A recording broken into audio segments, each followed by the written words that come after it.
പ്രഗത്ഭന്മാരായ ആളുകളൊക്കെയാണ്. അപ്പം ഞാൻ വളരെ ചെറിയ കുട്ടിയാണെന്ന് എനിക്കിപ്പോൾ മനസ്സിലാകുന്നത്.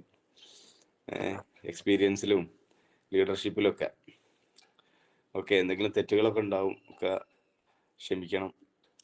ഓക്കെ, അപ്പോൾ മിസ്സസ് ബവിത മാഡം പരിചയപ്പെടുത്തിയ പോലെ എൻ്റെ പേര് അബ്ദുൾ റസാഖ് എന്നാണ്. സ്വദേശം ഇവിടെ ബാലുശ്ശേരി താമരശ്ശേരിക്ക് അടുത്ത് പൂനൂര് ആണ് സ്വദേശം. നീണ്ട 16 വർഷത്തോളം ഞാൻ പ്രവാസിയായിരുന്നു. ദുബായിലായിരുന്നു. അവിടെ ഒരു കമ്പനിയിൽ, അതായത് ഒപ്റ്റിക്കൽ ഇൻഡസ്ട്രിയാണ് എൻ്റെ മേഖല. കണ്ണട ഷോപ്പിൻ്റെ ഇൻഡസ്ട്രിയാണ്. അപ്പോൾ ഒരു 10 കൊല്ലത്തോളം ഞാൻ ഒരു കമ്പനിയിൽ തന്നെയായിരുന്നു, വലിയൊരു കമ്പനിയിലാണ് വർക്ക് ചെയ്തിരുന്നത്. അവിടെ നിന്ന് പിന്നീട് ഞാൻ സ്വന്തമായിട്ട് അവിടെ ബിസിനസ് സ്റ്റാർട്ട് ചെയ്ത് ഒരു 6 വർഷത്തോളം ആ ബിസിനസ് ആയിരുന്നു. ഇപ്പോഴും ഉണ്ട്, നടന്നുകൊണ്ടിരിക്കുന്നുണ്ട്. പക്ഷെ ഞാൻ നാട്ടിൽ ഇപ്പോൾ താൽക്കാലികമായിട്ട് സെറ്റിൽ ആയതാണ്. അപ്പോൾ ഈ ഒരു ബിസിനസ്സിൽ വരാൻ കാരണം ഒരിക്കലും വിചാരിച്ചതല്ല ഇങ്ങനെ ഒരു മേഖലയിൽ എത്തിപ്പെടും എന്നുള്ളത്. അങ്ങനെ ഒരു ചിന്തയോ ഒരു ഉദ്ദേശമോ ഒന്നും ഉണ്ടായിരുന്നില്ല. എന്തോ ഒരു നിയോഗം പോലെ എത്തിപ്പെട്ടതാണ് ഈ ഒരു ബിസിനസ്സിലേക്ക്. പ്രോഡക്റ്റിൻ്റെ റിസൾട്ട് കൊണ്ടോ അല്ലെങ്കിൽ വേറെ എന്തെങ്കിലും ഇൻസിഡൻറ്റ് കൊണ്ടോ ഒന്നും വന്നതല്ല. ഒരു സുപ്രഭാതത്തിൽ ഇവിടെ ഒരു ലേഡി എൻ്റെ വീട്ടിൽ വരികയും ഒരു റീറ്റെയിൽ ചെയ്യാൻ വേണ്ടി വന്നതാണ്. അങ്ങനെ കുറച്ച് 1-2 പ്രോഡക്റ്റുകൾ ഇവിടെ, ബ്ലഡ് പ്യൂരിഫയർ, ഫീലിംഗ് സിറപ്പ്. അപ്പോൾ വീട്ടിൽ ഉമ്മക്കൊക്കെ വേദനയും കാര്യങ്ങളും അങ്ങനത്തെ പ്രയാസങ്ങളൊക്കെ ഉണ്ടായിരുന്നേ. അപ്പോൾ ഏതായാലും അങ്ങനത്തെ 2-3 പ്രോഡക്റ്റുകൾ ഇവിടെ വെച്ച് അവർ പോയി. അപ്പം ഞാൻ രാത്രി വന്ന് ചോദിച്ചത്, എന്താ ഈ കുറച്ച് ചുവന്ന കുപ്പികളും ബോട്ടിലുകളൊക്കെ എന്താണെന്ന് ചോദിച്ചു. എനിക്കൊന്നും മനസ്സിലാകുന്നില്ല. അപ്പോൾ പറഞ്ഞു, ഒരു താത്ത വന്നിരുന്നു. ആ താത്ത ഇങ്ങനെ സംഭവമാണ്, നല്ലതാണ് എന്നൊക്കെ പറഞ്ഞ് തന്നതാണ്. അപ്പം ഞാൻ പറഞ്ഞു, അങ്ങനത്തെ സാധനങ്ങളൊക്കെ ഇപ്പം നമ്മളെങ്ങനെ വാങ്ങി ഉപയോഗിക്കാം? ഇതൊക്കെ ഉള്ളിലേക്ക് കഴിക്കേണ്ട സാധനങ്ങളല്ലേ, അങ്ങനെ വാങ്ങി ഉപയോഗിക്കാൻ പാടില്ലല്ലോ.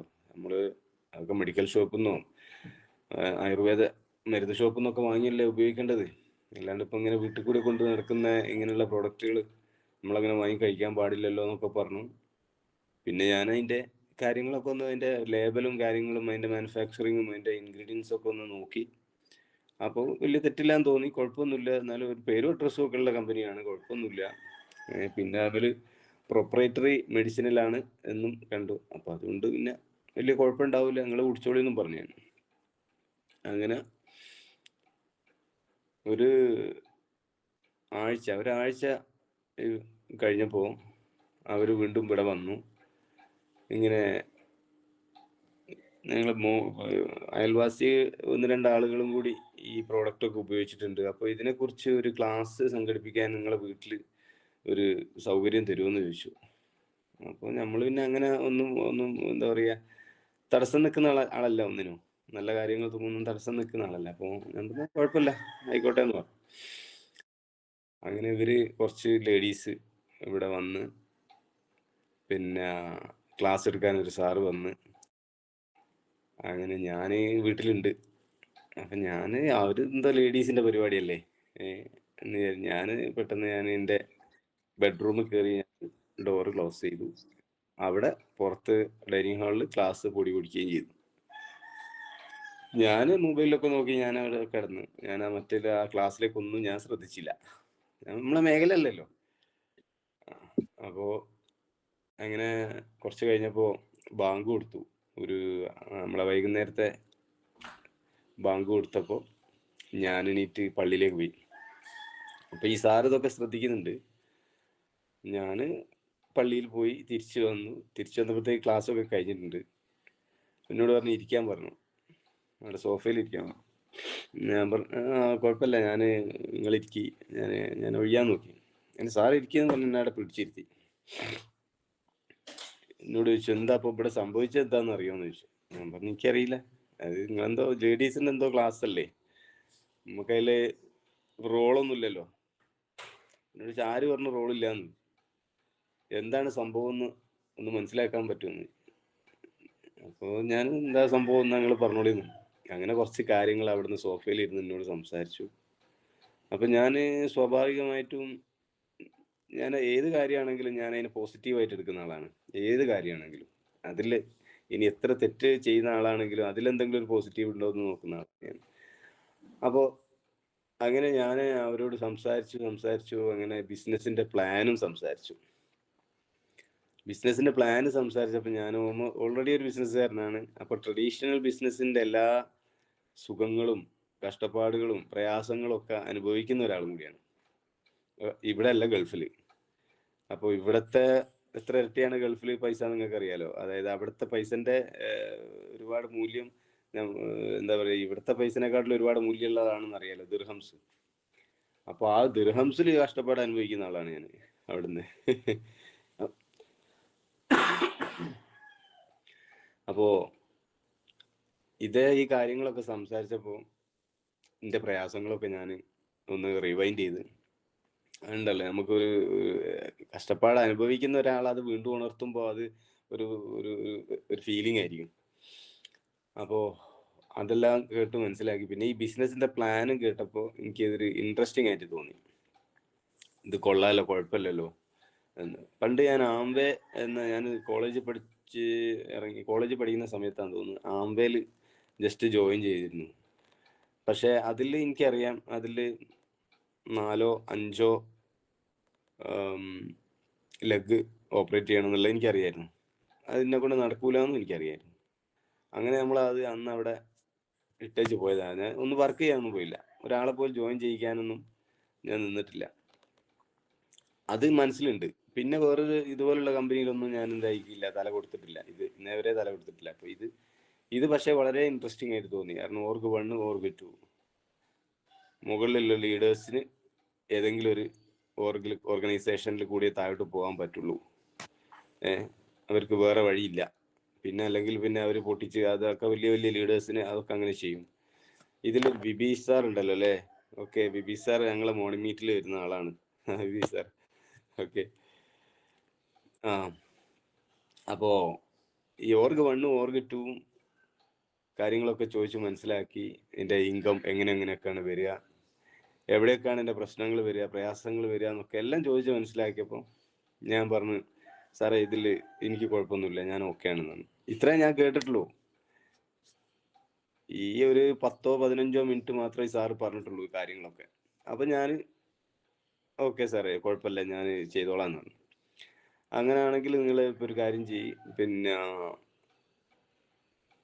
പ്രോഡക്റ്റ് കുറച്ച് എടുക്കണം എന്ന് പറഞ്ഞു. അങ്ങനെ പിറ്റേന്ന് അവർ വന്നു. ഓക്കെ, പിറ്റേന്ന് അവർ വീണ്ടും വന്നു, ഫോളോ അപ്പിനായിട്ട് വന്നപ്പോൾ കുറച്ചുകൂടി കാര്യങ്ങളൊക്കെ ചോദിച്ചറിഞ്ഞു. അന്നേരമൊക്കെ കയ്യിൽ കുറച്ച് പൈസയുണ്ട്, കുഴപ്പമില്ല. അപ്പോൾ അങ്ങനെ ID അടിച്ച് വൈഫിൻ്റെ ID-യിൽ എൻ്റെ ID-യിൽ അങ്ങനെ അത്യാവശ്യം നല്ലൊരു പർച്ചേസും ചെയ്തു. പിന്നെ പറയുന്നത് ഈ പ്രോഡക്റ്റിനെ കുറിച്ചൊക്കെ ഒന്ന് അറിയാനും ഇതിൻ്റെ കാര്യങ്ങളൊക്കെ ഒന്ന് മനസ്സിലാക്കാനും ഇങ്ങനെ ബാലുശ്ശേരി GTS എന്ന് പറഞ്ഞ പ്രോഗ്രാം ഉണ്ട് സാർ, അതിലേക്ക് വരണം എന്ന് പറഞ്ഞു. അങ്ങനെ പിന്നീടാണ് GTS-ലേക്ക് പോണത്. ഇപ്പൊ സാധാരണ നമ്മളൊക്കെ ചെയ്യലെന്താ, നമ്മളൊക്കെ GTS-ന് എങ്ങനെയെങ്കിലും ആളുകൾ എത്തിക്കാൻ വേണ്ടിയിട്ടുള്ള പെടാപ്പാട്, കഷ്ടപ്പാട്. ഇവിടെ താമരശ്ശേരി വ്യാഴാഴ്ചകളിലാണ് GTS. അപ്പോ ഞങ്ങള് ഈ GTS കഴിഞ്ഞ ഉടനെ വെള്ളി മുതൽ തുടങ്ങും ഓരോരുത്തരെ വിളിച്ച് പിന്നെ ഓരോരുത്തർക്ക് 1 to 1 കൊടുക്കലും പിന്നെ അവരെ വിളിക്കലും അങ്ങനെയല്ല. ബുധനാഴ്ച രാത്രി കിടക്കുന്നേരം നാളെ ഇപ്പോൾ ഒരു 10 ആളുണ്ട് GTS-ന് വരാൻ. ഓക്കെ, GTS സെന്റർ നമ്മളെ ആളുകളെ കൊണ്ട് നിറയും എന്നൊക്കെ ഒരു മറ്റേ ദാസനും വിജയനും ഇങ്ങനെ പറയുന്ന മാതിരി വൈഫും ഞാനോട് ഇങ്ങനെ പറഞ്ഞിങ്ങനെ കിടക്കും. രാവിലെ എണീറ്റ് ഒരാൾ വരുന്നില്ല, മറ്റേ ആൾക്ക് പിന്നെ മക്കളെയും കൊണ്ട് അങ്ങോട്ട് പോകാനുണ്ട്, മറ്റേ ആൾക്ക് ഭർത്താവിൻ്റെ എന്തോ ഒരു പ്രശ്നമുണ്ട്, മറ്റേ ആൾക്ക് പിന്നെ തറവാട്ട് പോകാനുണ്ട്. അങ്ങനെയെല്ലാം കൂടി പറഞ്ഞ് അവസാനം നമ്മൾ GTS സെന്ററിൽ എത്തുമ്പോൾ ചിലപ്പോൾ ആരും ഉണ്ടാവില്ല. നമ്മൾ ഉദ്ദേശിച്ച ഒരു മനുഷ്യൻ ഉണ്ടാവില്ല, അല്ലെങ്കിൽ ഒരാളുണ്ടാവും, 2 ആളുണ്ടാവും. പക്ഷെ ഇതൊന്നും നമുക്ക് പ്രശ്നമല്ല. ആരും വന്നില്ലെങ്കിൽ നമ്മളിങ്ങനെ ചിന്തിക്കുന്നുള്ളൂ, വന്നില്ലേ ഓൽക്ക് പോയി. എൻ്റെ കൈ കിട്ടിയൊരു അവസരം ഞാൻ വിനിയോഗിക്കുക, അവരെ കൈ കിട്ടിയ അവസരം അവർ വിനിയോഗിക്കുക. ആശയത്തിനോ ബിസിനസ്സിനോ ഒന്നും ഒരു പ്രശ്നം പെടില്ലല്ലോ. അപ്പോൾ അവർക്ക് പോയി, അവർക്ക് എന്തെങ്കിലും ബുദ്ധി വരുമായിരിക്കും, ആ സമയത്ത് അവർ വരട്ടെ. അപ്പോൾ അത്രയും കഷ്ടപ്പെട്ടിട്ടാണ് നമ്മൾ ഓരോരുത്തർ GTS സെന്ററിലേക്ക് എത്തിക്കുന്നത്. അപ്പൊ എന്നെ സംബന്ധിച്ചിടത്തോളം ഞാൻ ഇതൊക്കെ പർച്ചേസിങ് കഴിഞ്ഞാലാണ് GTSന് പോണത്. അപ്പോൾ അങ്ങനെ ഈ ബിസിനസ് ഞങ്ങൾ സ്റ്റാർട്ട് ചെയ്തു. അപ്പോൾ എൻ്റെ ഫാമിലി എന്ന് പറഞ്ഞാൽ ഒരു യാഥാസ്ഥിതികമായിട്ടുള്ള ട്രഡീഷണൽ ഒരു കുടുംബമാണ്. സോറി. ആ കുടുംബത്തിൽ ഇങ്ങനെയുള്ള ബിസിനസ് ഒന്നും പരിചയമല്ല, ആർക്കും പരിചയമല്ല. ഇത്തരം ബിസിനസ് ഒന്നും ആർക്കും പരിചയമല്ല. അത് മാത്രമല്ല, ഇതൊക്കെ വേറെ എന്തോ ഒരു ബിസിനസ്സാണ്, നമുക്കൊന്നും പറ്റിയ ഒരു മതപരമായിട്ടുള്ള ഒരു എത്തിക്സിനൊന്നും പറ്റിയ ബിസിനസ് അല്ല എന്നൊക്കെ ഓരോരോ കോണുകളിൽ നിന്ന് ഓരോരോ ഒരു അഭിപ്രായങ്ങൾ വരാൻ തുടങ്ങി. ആദ്യമൊക്കെ നമ്മളിങ്ങനെ എതിർത്തെങ്കിലും പിന്നീട് അത് എതിർക്കാൻ പറ്റാത്ത രൂപത്തിലേക്കായി മാറി, പല കാരണങ്ങൾ കൊണ്ടുണ്ട്. അപ്പോൾ ഞാൻ റൂബി റാങ്കിൽ എത്തിയ സമയത്ത് നിർബന്ധിതമായി ഈ ബിസിനസ് നിർത്തി വെക്കേണ്ടി വന്നു.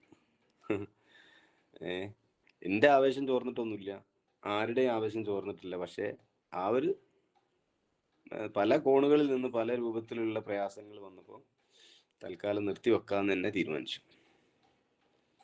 അങ്ങനെ നിർത്തി വെക്കേണ്ടി വന്നതാ. അങ്ങനെ നിർത്തി വെച്ചു. ഞാൻ 2021 ഫെബ്രുവരിയിൽ ഞാൻ ഐഡിയ അടിച്ചിട്ടുണ്ട്, ഈ ബിസിനസ്സിലേക്ക് എൻ്റർ ചെയ്തിട്ടുണ്ട്. ഏകദേശം ഒരു 4-5 മാസം കഴിഞ്ഞപ്പോഴാണ് നിർത്തി വെക്കുന്നത്. അപ്പോഴത്തേക്കിനും റൂബിയൊക്കെ ആയിട്ടുണ്ട്. അങ്ങനെ അന്നാണെങ്കിൽ ഒരു RTP ട്രെയിനിങ്ങിനൊക്കെ പോകാൻ വേണ്ടി ഇരുന്നതാ, പക്ഷെ അതൊന്നും പോകാനും പറ്റിയില്ല.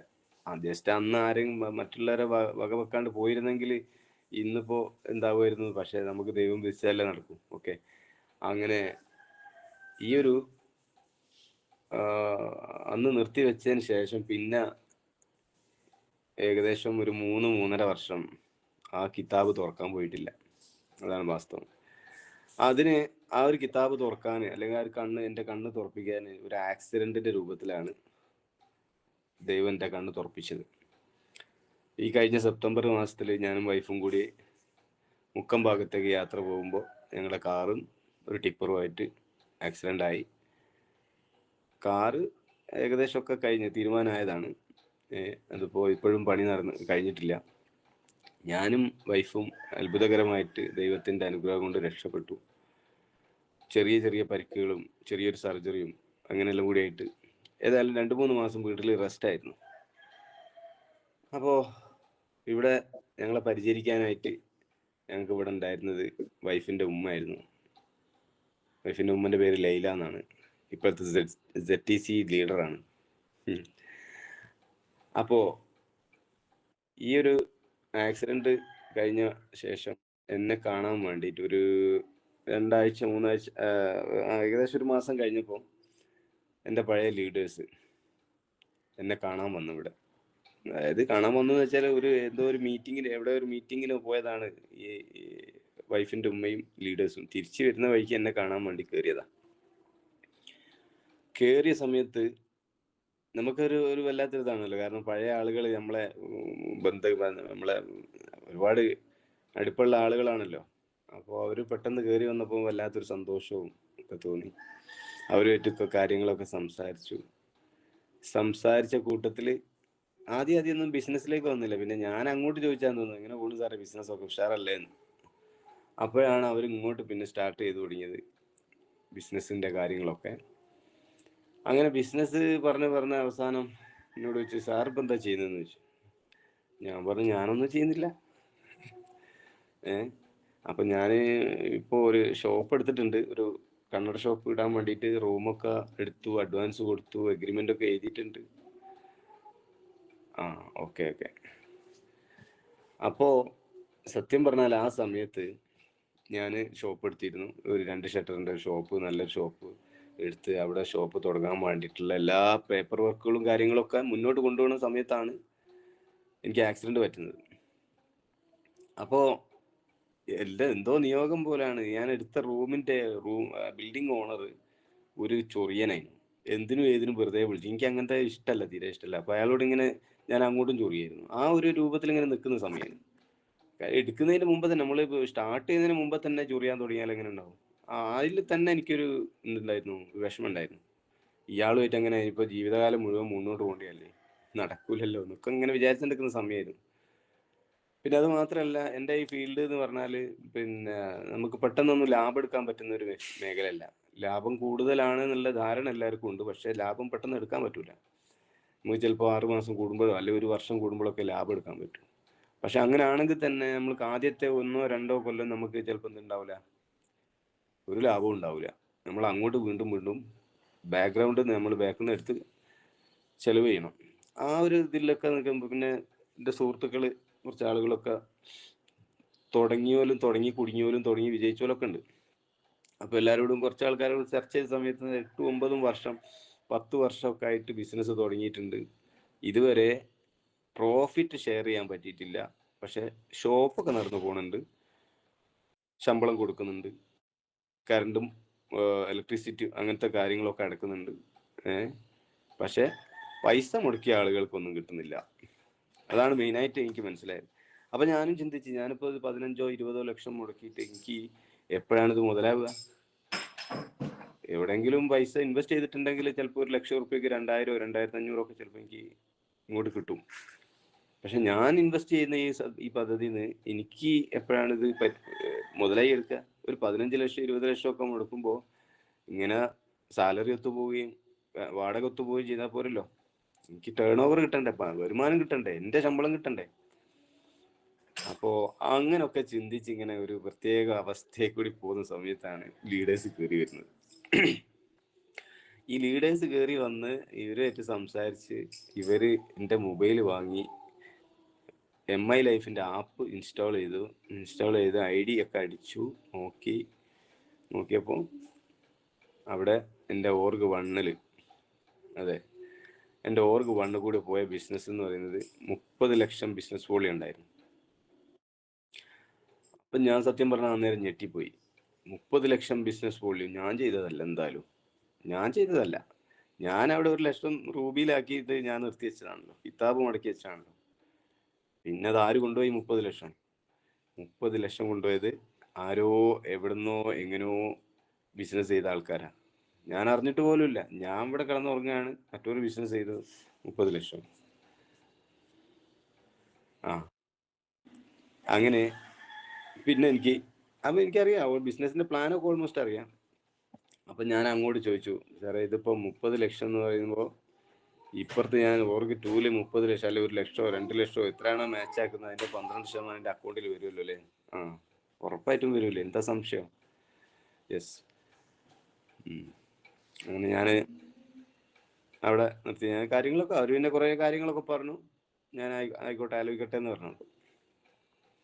അങ്ങനെ ഇവർ പോയതിനു ശേഷം ഞാൻ വൈഫിനോട് ചോദിച്ചു, അല്ലേ ഇതിങ്ങനെയൊക്കെയാണ് കാര്യങ്ങൾ, നമ്മളിതുവരെ ഇതിനെക്കുറിച്ച് ആലോചിച്ചിട്ടില്ല, കാരണം നമ്മൾ നിർത്തിവെച്ച പരിപാടിയാണ്. അപ്പോൾ അതുകൊണ്ട് നമ്മളിപ്പോൾ എന്താ ചെയ്യുന്നതെന്ന് ചോദിച്ചു. അപ്പോൾ കാര്യങ്ങളൊക്കെ ഒന്നുകൂടി കൂലങ്കുശമായിട്ട് തന്നെ ചർച്ച ചെയ്ത സമയത്ത് ഒരു തീരുമാനത്തിലേക്ക് എത്തി. ഇനിയിപ്പോൾ ഏതായാലും നമ്മൾ രണ്ടുപേരും കൂടി അങ്ങോട്ട് ഇറങ്ങിയാൽ എന്തെങ്കിലുമൊക്കെ നടക്കാണ്ടിരിക്കില്ല. എന്തായാലും അപ്പുറത്ത് ഒരുപാട് ആളുകൾ ഒരുപാട് എഫേർട്ട് എടുത്തിട്ട് ഉള്ള ഒരു ബിസിനസ് ചെയ്തു വെച്ചൊരു സംഭവം ഉണ്ടല്ലോ. പിന്നെ അതിൽ എടുത്തു പറയേണ്ട ഒരു കാര്യം എന്ന് വെച്ചാൽ, ഞാൻ 3.5 വർഷമായിട്ട് ഞാൻ അതിൽ 1 വർഷം മാത്രമേ ഞാൻ എൻ്റെ ID റിന്യൂവൽ ചെയ്തിട്ടുള്ളൂ. ബാക്കി 2 വർഷവും എൻ്റെ ID റിന്യൂവൽ ചെയ്തതിൻ്റെ ലീഡറാണ്. എന്നോട് ചോദിക്കാണ്ട് തന്നെ അതേ റിന്യൂവൽ, അദ്ദേഹത്തിന് അറിയാം അയാൾ എന്തെങ്കിലും ഒന്ന് ഇറങ്ങുമെന്നുള്ളത്. അങ്ങനെ ആ ID റിന്യൂവൽ ചെയ്ത് കൊണ്ടുവന്നു. അതുകൊണ്ട് ആ ID നിലനിന്നു. അതുകൊണ്ട് ഇപ്പോൾ വീണ്ടും സ്റ്റാർട്ട് ചെയ്യാനും പറ്റി. അങ്ങനെ വൈഫായിട്ട് ഡിസ്കസ് ചെയ്ത് സ്റ്റാർട്ട് ചെയ്ത് കഴിഞ്ഞ സെപ്റ്റംബറിലാണല്ലോ ഉണ്ടായത്, നവംബർ ഡിസംബറിൽ, അതായത് ഞങ്ങൾ ഫുള്ളായിട്ട് റിക്കവർ ആവുന്നതിന് മുമ്പ് തന്നെ ഞങ്ങൾ വർക്ക് തുടങ്ങി. ഡിസംബറിൽ വർക്ക് തുടങ്ങി. വീണ്ടും കുറച്ച് പ്രോഡക്ട്സും കാര്യങ്ങളൊക്കെ എടുത്തു, വർക്ക് തുടങ്ങി. അവിടുന്ന് ഈ നിമിഷം വരെ റെസ്റ്റ് ഇല്ല. എന്ന് വെച്ചാൽ ഫുൾ ബിസിനസ് തന്നെ, ഞാനും വൈഫ് പുതിയ ID അടിച്ചു തുടങ്ങി. അപ്പോൾ വൈഫ് ഈ കഴിഞ്ഞ മാസം കട്ട് ഓഫിലേക്ക് TC ആയി. ഞാൻ പിന്നെ ഇപ്പോൾ DTC ടച്ചിങ് ആണ്. DTCയിലേക്ക് എനിക്ക് ചെറിയ ബിസിനസ് വോളിയം കൂടി മതി. അപ്പോൾ അതിൻ്റെ ഇടയിൽ ഒരുപാട് ആളുകൾ പണ്ടത്തെ പോലെ പല നെഗറ്റീവും പറയാൻ ഞാൻ പറഞ്ഞു പോയി പണി നോക്കുന്നു. ആദ്യം നിങ്ങൾ പഠിക്കി, ഞാൻ പഠിച്ചിട്ടാണ് ഞാൻ എൻ്റെ മേഖല ചെയ്യുന്നത്. നിങ്ങൾക്ക് താല്പര്യം ഇല്ല എന്നുണ്ടെങ്കിൽ, നിങ്ങൾ താല്പര്യക്കുറവാണെങ്കിൽ അങ്ങനെ ചെയ്യുക. അതല്ല അറിയാത്ത കാര്യങ്ങളാണെന്നുണ്ടെങ്കിൽ അറിയാൻ ശ്രമിക്കുക. അല്ലാണ്ട് നിങ്ങൾ മാത്രം അറിയുന്നതാണ്, നിങ്ങൾക്ക് അറിയുന്നതാണ് ശരി, അത് മാത്രമാണ് ലോകം എന്ന് പറയുന്നത് തെറ്റാണ്. അറിയാത്ത കാര്യങ്ങൾ അറിയില്ല എന്ന് മനസ്സിലാക്കി അത് പഠിക്കാൻ ശ്രമിക്കുക. അല്ലാണ്ട് മറ്റുള്ളവരെ തിരുത്താൻ അങ്ങനെ തന്നെ പറഞ്ഞിട്ടുണ്ട് പല ആളുകളോടും. പോലീസുകാരനോട് വരെ പറഞ്ഞിട്ടുണ്ട്, നിങ്ങൾ പോലീസായിരിക്കും പക്ഷെ അത് പോലീസിലാണ്, പക്ഷെ നിങ്ങൾ കിണറ്റിലെ തവളയായിട്ട് പോലീസുകാരൻ്റെ ഭാഷയെ സംസാരിക്കരുത്. നിങ്ങൾ മറ്റുള്ള കാര്യത്തിനെ കുറിച്ചും എല്ലാത്തിലും ഞാൻ പോലീസാണെന്ന് നിങ്ങൾ വിചാരിക്കരുത്. എല്ലാ കാര്യത്തിലും ഉണ്ട് ഓരോരോ കാറ്റഗറീസ്. ആ കാറ്റഗറീസ് നിങ്ങൾ പഠിക്കാൻ ശ്രമിക്കണം എന്നൊക്കെ പറഞ്ഞു. അപ്പോൾ മെനിയാന്നും കൂടി ഒരു പോലീസുകാരൻ നമ്മുടെ സുഹൃത്താണ്, നമ്മളിപ്പോൾ വെല്ലുവിളിക്കലല്ല കേട്ടോ, അതൊന്നും നമ്മൾ സുഹൃത്തിൻ്റെ ഭാഷ, സുഹൃത്തുക്കളുടെ ഭാഷ സംസാരിക്കുന്നത്. അപ്പോൾ ഒരു പേസ്റ്റ് മുമ്പ് ആരോ ഈ പോലീസുകാരന് കൊടുത്തിരുന്നു. അപ്പോൾ പോലീസുകാരൻ പറഞ്ഞു, എന്നോട് എന്നോട് ഒരു ചങ്ങായി ഇന്ന പേസ്റ്റ് തന്നിരുന്നു. ആ പേസ്റ്റ് ഒരു സാധനം എന്താ പറയുക, അത് കോൾഗേറ്റ് തന്നെയാണ് അതിൻ്റെ ഉള്ളിലുള്ളത്, അതിൻ്റെ സ്റ്റിക്കർ മാറ്റിയിട്ടേ ഉള്ളൂ, കവർ മാറ്റിയിട്ടേ ഉള്ളൂ എന്നൊക്കെ പറഞ്ഞു. ഞാൻ പറഞ്ഞു, എൻ്റെ സുഹൃത്താണ്, ഞാൻ പറഞ്ഞു ആയിക്കോട്ടെ കുഴപ്പമില്ല, എന്നാൽ ഞാൻ തരുന്ന ഞങ്ങൾ ഉപയോഗിക്കുന്ന ഞങ്ങളെ കയ്യിലുള്ള പേസ്റ്റ് ആണെങ്കിലും പുറത്തു നിന്നുള്ള പേസ്റ്റ് ഏത് പേസ്റ്റ് ആണെങ്കിലും അത് ഡെമോൺസ്ട്രേഷൻ കാണിച്ചിട്ട് നിങ്ങൾക്കത് നിങ്ങളെ തെറ്റിദ്ധാരണ ഞാൻ മാറ്റിത്തരാം എന്ന് പറഞ്ഞിട്ടുണ്ട്. അപ്പം എന്നോട് പറഞ്ഞു, ഞാൻ അതൊന്നുമല്ല ഉപയോഗിക്കുന്നത്, ഞാൻ സെൻസോഡനാണ് ഉപയോഗിക്കുന്നത്. എന്നാ ഭേഷായി എന്നും പറഞ്ഞു. കാരണം മറ്റുള്ളവരൊക്കെ 6 വയസ്സാണ് വാണിങ്, നിങ്ങൾ ഉപയോഗിക്കുന്നതിൽ 12 വയസ്സുമാണ് വാണിങ്. അടിപൊളിയായിട്ടുള്ളത്. അപ്പോൾ ഏതായിരുന്നാലും നമ്മൾ മറ്റുള്ളവരോട് ഇനിയിപ്പോൾ ബാർഗൈൻ ചെയ്യാനോ അല്ലെങ്കിൽ അവരായിട്ട് അവരെ തിരുത്താനോ പോയിട്ട് കാര്യമില്ല. നമ്മളെ ഭാഗത്ത് എന്തെങ്കിലും തിരുത്തലുകൾ വരുത്തേണ്ടതുണ്ടെങ്കിൽ അത് തിരുത്തി മുന്നോട്ട് പോകാൻ അതാണ് നല്ലതെന്ന് എനിക്ക് ബോധ്യമായി. അങ്ങനെയാണ് ഇപ്പോൾ ഫുൾ ടൈമായിട്ട് ഈ ഒരു മേഖലയിൽ നിൽക്കുന്നത്. ഇനിയിപ്പോൾ ഞാൻ എവിടെയും പറയുന്ന വാക്കാണ്. ഇപ്പോൾ മോഹനൻ സാറ് കഴിഞ്ഞ വ്യാഴാഴ്ച താമരശ്ശേരി വെച്ചിട്ട് കണ്ടിരുന്നു. അപ്പോൾ ഞാൻ സത്യം പറഞ്ഞ ഒരു MC എടുക്കാനോ അല്ലെങ്കിൽ ഒരു ഒന്നും ഞാൻ ചെയ്യാറുണ്ടായിരുന്നില്ല. പക്ഷേ എന്നിരുന്നാലും ഞാൻ കഴിഞ്ഞ ടൈമിൽ, അതായത് 2021 തന്നെ ഈ GTS ട്രെയിനിങ് ഒക്കെ ഞാൻ അറ്റൻഡ് ചെയ്തിരുന്നു. GTS ഞാൻ തന്നെ, നമ്മളിപ്പോൾ ഞാനിപ്പോൾ ഏതൊരു മേഖലയിലാണെങ്കിലും നമുക്ക് അതിൽ എങ്ങനെയൊക്കെ ഇമ്പ്രവൈസ് ചെയ്യാന്നുള്ളത് നമ്മൾ തന്നെ കണ്ടെത്തി നമ്മൾ തന്നെ ചെയ്യാറാണ് പതിവ്. അപ്പോൾ ആ ഒരു സമയത്ത് തന്നെ ഒരു 3-4 മാസത്തിനുള്ളിൽ തന്നെ GTS എടുക്കണം എന്നുള്ളൊരു ഒരു ആഗ്രഹം, ഒരു ടെൻഡൻസി വന്നിരുന്നു. അതിന് പ്രാക്ടീസും ചെയ്തിരുന്നു. നമുക്കൊരു ക്യാമ്പൊക്കെ ഉണ്ടായിരുന്നു, അതിലൊക്കെ ഞാൻ പെർഫോം ഒക്കെ ചെയ്തിരുന്നു. പക്ഷെ നിർത്തിയല്ലോ. ഇപ്പൊ വീണ്ടും സ്റ്റാർട്ട് ചെയ്തപ്പോൾ ഇപ്പൊ അതൊന്നും എന്താ പറയാ, ഒന്നും മറന്നു പോയിട്ടില്ല. ഒക്കെ ജസ്റ്റ് ഒന്ന് പൊടി തട്ടേണ്ട കാര്യം ഉണ്ടായിരുന്നുള്ളൂ. അങ്ങനെ ജസ്റ്റ് ഒന്ന് പൊടി തട്ടി ഇപ്പൊ GTS എടുക്കാറുണ്ട്, MC കൈകാര്യം ചെയ്യാറുണ്ട്. അതൊക്കെ താമരശ്ശേരി ഒക്കെ കഴിഞ്ഞ ആഴ്ച MC ആയിരുന്നു നമ്മുടെ ബാലുശ്ശേരിയിലെ അനിൽ സാറായിരുന്നു ഗസ്റ്റ് പ്രസന്റേഷന്. അപ്പോൾ അതൊക്കെ ഒരു എന്താ പറയുക, നമ്മളെ പേഴ്സണാലിറ്റി തന്നെ ഒരുപാട് ഡെവലപ്മെന്റ് വന്നിട്ടുണ്ട്. നമ്മളിപ്പോൾ ഏത് മേഖല ആണോ ചെയ്തത് എന്നൊന്നും അല്ലല്ലോ, നമ്മളിപ്പോൾ ചെയ്തുകൊണ്ടിരിക്കുന്ന മേഖലയിൽ എങ്ങനെയൊക്കെ പെർഫോം ചെയ്യാം, അതിൽ എങ്ങനെയൊക്കെ നമുക്ക് മാറ്റങ്ങൾ വരുത്താം എന്നൊക്കെ ഉള്ള ഇതാണല്ലോ നമ്മൾ കൊണ്ടുവരേണ്ടത്. അപ്പം ഞാൻ ഇന്നലെ എൻ്റെ ഒരു സുഹൃത്തിനോട്, അതൊരു മിലിറ്ററിക്കാരനാണ്, ഒരു മിലിറ്ററിയിലെ ഉദ്യോഗസ്ഥനായിരുന്നു, ഇപ്പോൾ റിട്ടയർഡാണ്. അപ്പം ഇന്നലെ ഒരു നാട്ടിലൊരു പരിപാടി ഉണ്ടായ സമയത്ത് അദ്ദേഹത്തിന് ആശംസ വിളിക്കാൻ വേണ്ടി ക്ഷണിച്ചു. പക്ഷെ അദ്ദേഹത്തിന് പറ്റുന്നില്ല, അദ്ദേഹം ഇല്ല എന്ന് പറഞ്ഞു. അങ്ങനെ പിന്നീട് അതിനെക്കുറിച്ച് ഇങ്ങനെ സംസാരിച്ചപ്പോൾ പാട്ടൊക്കെ ഞാൻ പാടും, പക്ഷെ പ്രസംഗിക്കാൻ 2 വാക്ക് പറയാൻ എന്നെ കൊണ്ട് പറ്റൂല എന്ന് പറഞ്ഞു. അങ്ങനെ ഞാൻ പറഞ്ഞു, നിങ്ങൾ നമ്മളെ കൂടെ വരി, ഒക്കെ ശരിയാക്കി തരാം, എല്ലാം ശരിയാക്കി തരാം. ഞാൻ നിങ്ങളെ മാതിരി പാട്ടൊക്കെ പാടും, പക്ഷെ പ്രസംഗിക്കാനോ ഒന്നിനും താല്പര്യമില്ലായിരുന്നു, അല്ലെ കഴിയൂലായിരുന്നു. പക്ഷെ ഇപ്പം ഞാൻ ഇനി എത്ര നേരം വേണമെന്നുണ്ടെങ്കിലും, എത്ര ആളുകളുടെ മുമ്പിൽ ഇരുന്ന് വേണമെന്നുണ്ടെങ്കിലും ഞാൻ സംസാരിക്കും. അതിനൊക്കെ കെൽപ്പുണ്ടാക്കിയെടുത്ത ഒരു കമ്പനിയാണ് MI ലൈഫ് സ്റ്റൈൽ മാർക്കറ്റിംഗ്. അപ്പോൾ അങ്ങനെയാണ് ഇപ്പോൾ ലൈഫ് പോയിക്കൊണ്ടിരിക്കുന്നത്. അതിൻ്റെ ഇടയിൽ നേരത്തെ ഭവിത മേഡം സൂചിപ്പിച്ച പോലെ കമ്പനീൻ്റെ കൂടെ ഓസിന് ഫ്രീ ആയിട്ട് ഒരു വിദേശ ടൂറ് പോകാൻ പറ്റി എന്നുള്ളതാണ്. അതൊരു വല്ലാത്തൊരു സംഭവമാണ്. ഈ ഗ്രൂപ്പിൽ ആരെങ്കിലും പോയിട്ടുണ്ടോ കമ്പനീൻ്റെ കൂടെ? ഓക്കെ. അപ്പോ ആ പോയതുകൊണ്ട് എന്തുണ്ടായെന്ന് അറിയോ? എൻ്റെ ബിസിനസ്സിൽ ഒരുപാട് മാറ്റങ്ങൾ സംഭവിക്കാൻ പോകുന്നുണ്ട്. തുടങ്ങിയിട്ടുണ്ട്. അത് മാത്രമല്ല, ഇനി കമ്പനി ഏത് വിദേശമായാലും വേണ്ടില്ല, ആഭ്യന്തരമായാലും വേണ്ടില്ല, ഏത് ടൂർ അനൗൺസ് ചെയ്താലും ഞാൻ വിൻ ചെയ്തിരിക്കും എന്നുള്ളൊരു പ്രതിജ്ഞയിലാണ് ഇപ്പം ഞാനുള്ളത്. അതിന് ഞാൻ എങ്ങനെ സാക്രിഫൈസ് ചെയ്യണോ, എങ്ങനെ ഹാർഡ് വർക്ക് ചെയ്യണോ, അത് ഞാൻ ചെയ്യാൻ തയ്യാറാ. ഞാനും എൻ്റെ ഫാമിലി, ഇപ്പോൾ ഇന്നെക്കാട്ടിലും വലിയതാണ് ഇപ്പോൾ ഫാമിലിക്ക് ഭയങ്കര ഇൻട്രസ്റ്റ് ചെയ്യുക. ഞാൻ ഇപ്പോൾ പോയ അനുഭവങ്ങളും ഫോട്ടോസും വീഡിയോസും ഒക്കെ എന്താ പറയുക, നിൽക്കാനും പറ്റുന്നില്ല, ഇരിക്കാനും പറ്റുന്നില്ല. അപ്പം എൻ്റെ ലീഡേഴ്സിനൊക്കെ പറയും, സാറേ ഇനി എവിടെ ആണെങ്കിലും ഞാൻ ആദ്യം എന്നിട്ടേ മുപ്പരെ പിന്നാക്കാവും എന്നോട് പറഞ്ഞു. അപ്പോൾ അവരോട് പറയുന്നത്, അപ്പോൾ അങ്ങനെയാണ് കമ്പനീൻ്റെ ഈ ടൂർ എന്ന് വെച്ചാൽ, നമ്മൾ കമ്പനീൻ്റെ ഒരുപാട് വലിയ വലിയ ലീഡേഴ്സിൻ്റെ കൂടെ, അതുപോലെ വലിയ വലിയ ഒഫീഷ്യൽസിൻ്റെ ഒക്കെ കൂടെ നമ്മൾ പോവാണ്. നമ്മൾ അവിടെ മറ്റൊരു രാജ്യത്ത് പോവാണ്. അപ്പോൾ അവിടെ 3-4 ദിവസം എന്താ പറയുക, നമ്മൾ അപ്പം ലീഡേഴ്സും ഇല്ല, മറ്റു അങ്ങനെ ആർക്കും ഒരു തലക്കനം, എല്ലാവരും ഒരുപോലെ ആ ഒരു സെറ്റപ്പിൽ നമ്മൾ അവിടെ ഉള്ള എല്ലാ ടൂറിസ്റ്റ് കേന്ദ്രങ്ങളിലും എല്ലാവിടെയും പോയിട്ട് നമ്മൾ എൻജോയ് ചെയ്യാണ്. എൻജോയ് ചെയ്യാന്ന് പറഞ്ഞ പോലെ നമ്മൾ എന്താ പറയുക, അവരെ മാക്സിമം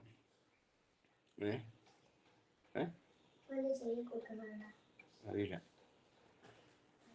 സോറി കേട്ടോ, മോൻ വന്നിട്ട് കാര്യം ചോദിച്ചു. അപ്പോൾ മാക്സിമം നമ്മൾ എൻജോയ് ചെയ്യാണ്. മാക്സിമം എൻജോയ് ചെയ്തെന്ന് പറഞ്ഞ പോലെ നമ്മൾ വേറൊരു ലോകത്താണ്. അന്നേരം നമുക്ക് വേറെ ടെൻഷനില്ല, ബിസിനസ്സില്ല, വേറെ ഒന്നുമില്ല. നമ്മൾ ചെയ്ത ബിസിനസ്സിന്റെ ആ ഒരു ഫലം നമ്മൾ അനുഭവിക്കുന്ന, അങ്ങനെ പറയില്ലേ, നമ്മൾ എന്താ പറയുക,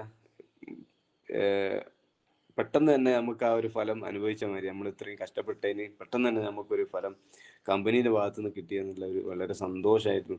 അപ്പോൾ അവിടെ ഒരുപാട് അതൊക്കെ ശരിക്കും പറഞ്ഞാൽ പോകേണ്ട നാട് തന്നെയാണ്. ഓരോരുത്തരും നമ്മളിപ്പോൾ പുറമേന്ന് പറഞ്ഞ് കേൾക്കുന്ന ആ ഒരു ചിത്രമൊന്നും അല്ല നമ്മൾ അവിടെ പോയി കഴിഞ്ഞാൽ നമുക്ക് മനസ്സിലാവുക. വളരെ നല്ലൊരു രാജ്യമാണ്. അവിടെ വൃത്തിയിലാണെങ്കിലും ആളുകളുടെ പെരുമാറ്റത്തിലാണെങ്കിലും ഒക്കെ തന്നെ അടിപൊളിയാണ്. പിന്നെ ടൂറിസത്തിന് മുൻഗണന കൊടുക്കുന്ന രാജ്യമാണ്. അപ്പോൾ നമ്മൾ അതിലുള്ള എല്ലാ പോസിറ്റീവുകളും ഉൾക്കൊണ്ട് തന്നെ ടൂറിസം നമുക്ക് ആസ്വദിക്കാം.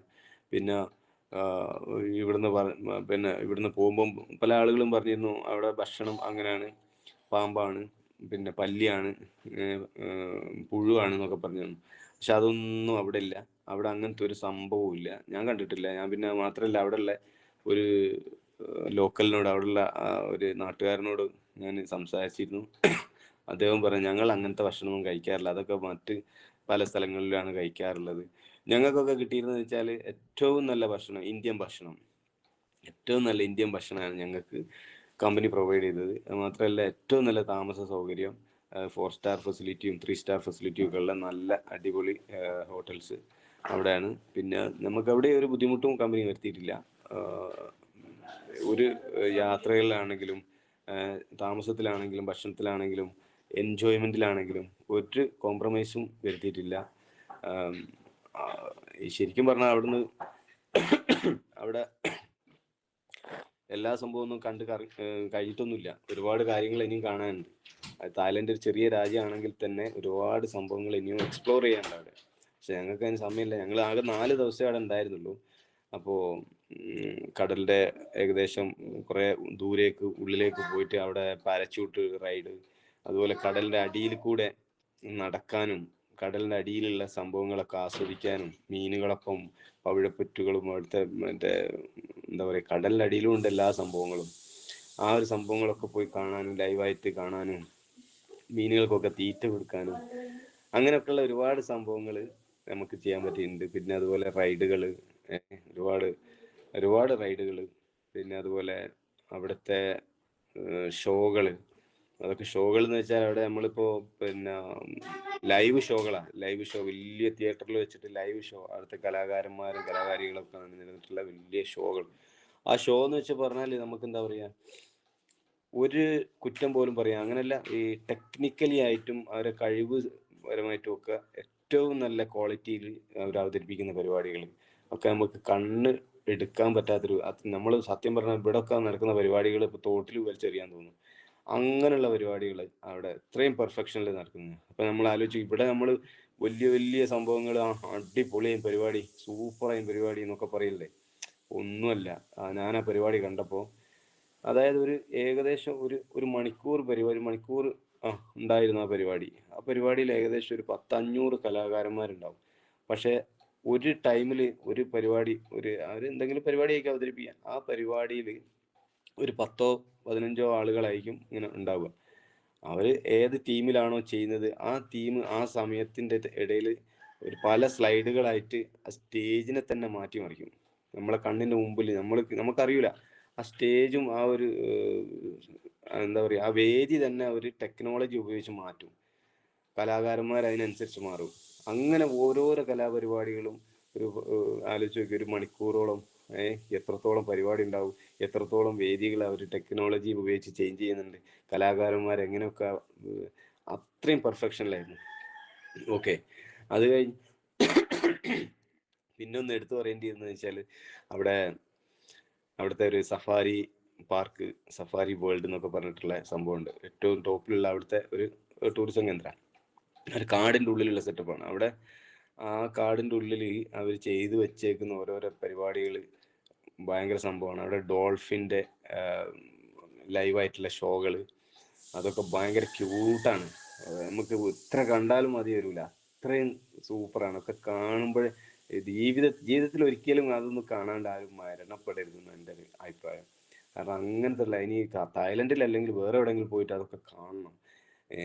അപ്പോൾ അത്രയും നല്ല ക്യൂട്ടാണ്. അതുപോലെ ആനൻ്റെ ഷോ, അതുപോലെ മറ്റേ കടൽ സിംഹം അങ്ങനെ പിടിച്ചിട്ട്, പിന്നെ വേറെ ഒരുപാട് എന്താ പറയുക, ആനയൊക്കെ ചിത്രം വരയ്ക്കുന്നത് നിങ്ങൾ കണ്ടിരുന്നോ?